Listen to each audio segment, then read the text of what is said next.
Everyone, welcome to डेमेटी IAS YouTube channel. मैं हूं कोमल खत्री और आज के इस वीडियो में हम वीकली करंट अफेयर्स डिस्कस करेंगे फ्रॉम 6 टू 12 अक्टूबर 2025। ये इस सीरीज का पार्ट 3 है और ये लास्ट पार्ट है। First news is about insecure direct object reference. Recently income tax e filing portal पे एक डेटा लीक को बहुत ही नैरोली अवॉइड किया गया है। ये डेटा लीक एक मेजर सिक्योरिटी फ्लॉ की वजह से होने जा रहा था, जिसे कहते हैं इनसिक्योर डायरेक्ट ऑब्जेक्ट रेफरेंस। यहाँ पे इनसिक्योर डायरेक्ट ऑब्जेक्ट रेफरेंस के बारे में समझेंगे। ये बेसिकली एक वेब एप्लीकेशन सिक्योरिटी वनरेबिलिटी है। ये तब होती है जब इंटरनल ऑब्जेक्ट आइडेंटिफायर्स को यूजर्स को बिना प्रॉपर एक्सेस कंट्रोल के ही एक्सपोज कर दिया जाता है। यहाँ पे इंटरनल ऑब्जेक्ट आइडेंटिफायर्स कौन कौन से हो सकते हैं, जैसे डेटाबेस कीज है, फाइल पाथ्स है। ये यूजर को एक्सपोज हो जाए बिना प्रॉपर एक्सेस कंट्रोल्स के।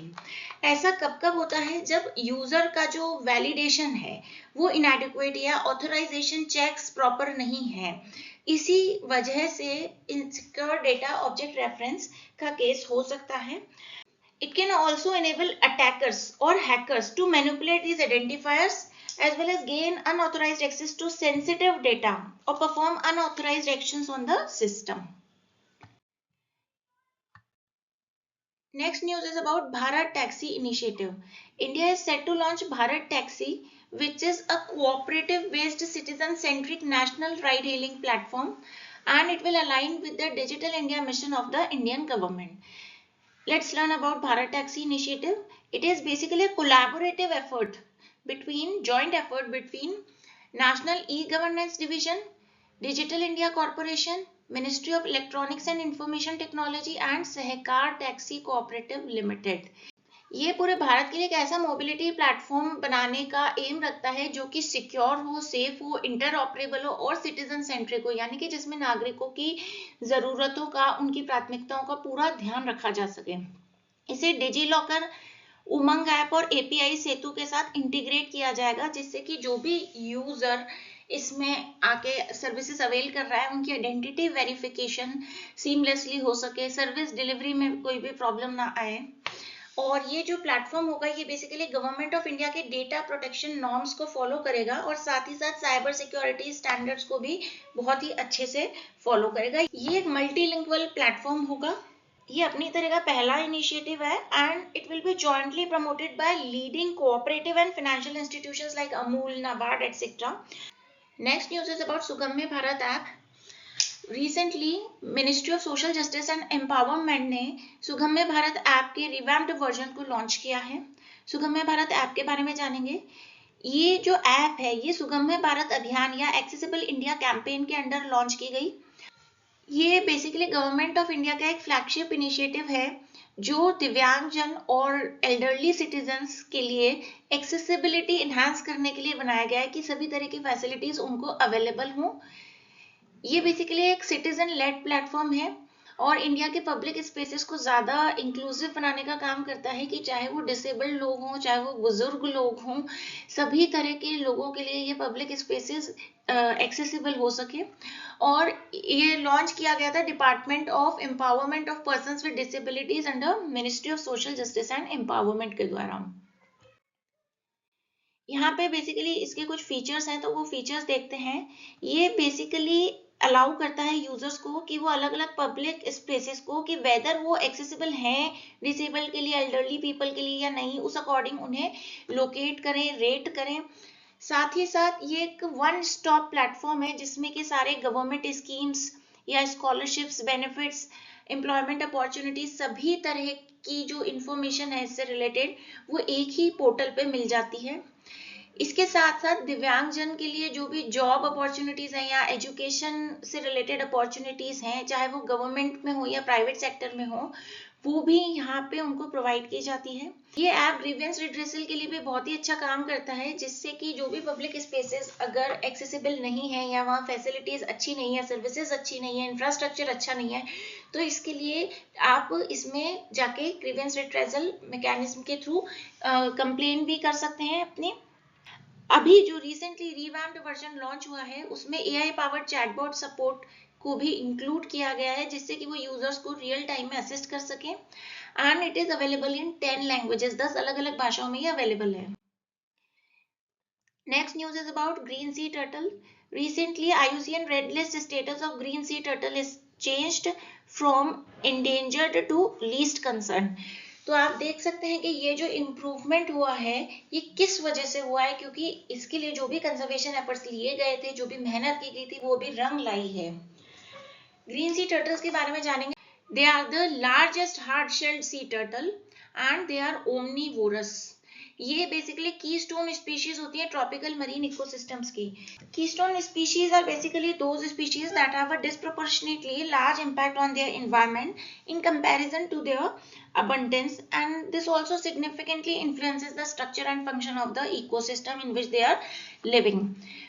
वापस आते हैं ग्रीन सी टर्टल्स के ऊपर. They are mainly found in tropical and subtropical waters around the earth and they have a relatively small head. Most of the time they are underwater and they only come out on land for nesting and breeding purposes, and their estimated lifespan is generally 60 to 70 years. Next news is about Sawalkot hydroelectric project. Recently the center has given environmental clearance for Sawalkot hydroelectric project. It is basically a 1856 megawatt run of the river hydroelectric plant this is proposed on the Chenab river in Ramban district of Jammu and Kashmir.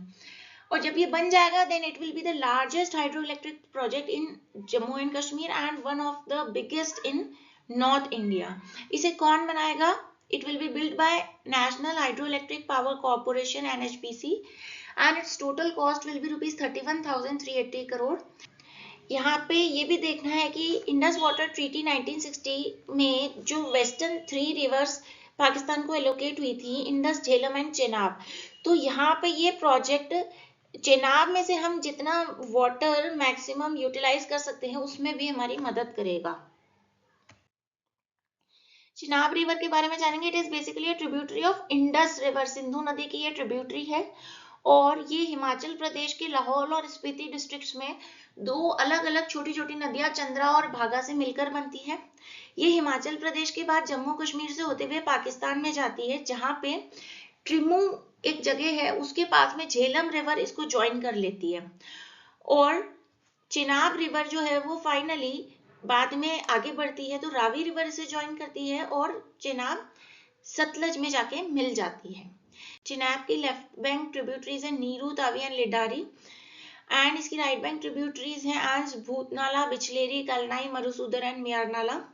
Major जो dams है चेनाब के ऊपर वो है Salal dam, Alal dam, Baglihar dam and Dul dam.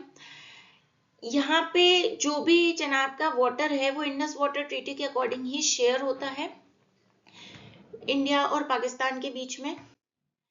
Indus water treaty के बारे में जानेंगे. 1960 में साइन की गई थी बिटवीन इंडिया एंड पाकिस्तान और यहाँ पे वर्ल्ड बैंक ने एक मीडिएटर की तरह अपना रोल निभाया था. जो 6 रिवर्स हैं उसके वाटर यूजेज राइट्स को लेकर ये संधि बात करती है और ये जो ट्रीटी है ये बेसिकली 6 रिवर्स को 2 पार्ट्स में डिवाइड करती है, eastern reverse and western rivers. जो ईस्टर्न रिवर्स है रावी, ब्यास एंड सतलज, उनके ऊपर इंडिया का एक्सक्लूसिव राइट है और इनका जो पानी है ये इंडिया अनरेस्ट्रिक्टेड वे में यूज कर सकता है without any boundation, without any restriction.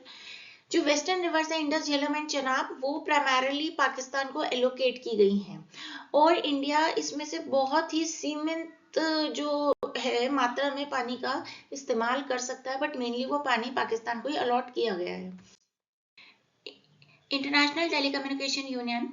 Recently government of India के डिपार्टमेंट ऑफ टेलीकम्युनिकेशंस और इंटरनेशनल टेलीकम्युनिकेशन यूनियन ने न्यू दिल्ली में इंडिया मोबाइल कांग्रेस 2025 के दौरान AI for good summit host किया था. इंटरनेशनल टेलीकम्युनिकेशन के बारे में जानते हैं. ये बेसिकली यूनाइटेड नेशंस की स्पेशलाइज्ड एजेंसी है और इसका जो गठन है वो 1865 में एज इंटरनेशनल टेलीग्राफ यूनियन हुआ था. 1947 में ये यूनाइटेड नेशंस के एक स्पेशलाइज्ड एजेंसी के तौर पे सामने आया. ये बेसिकली एक इंटर गवर्नमेंटल ऑर्गेनाइजेशन है जो कि अलग अलग देशों के गवर्नमेंट्स और प्राइवेट सेक्टर बॉडीज के बीच में टेलीकम्युनिकेशन और information and communication technology services के रिगार्डिंग कोऑर्डिनेशन बनाता है और अभी 194 कंट्रीज इसके मेंबर्स हैं.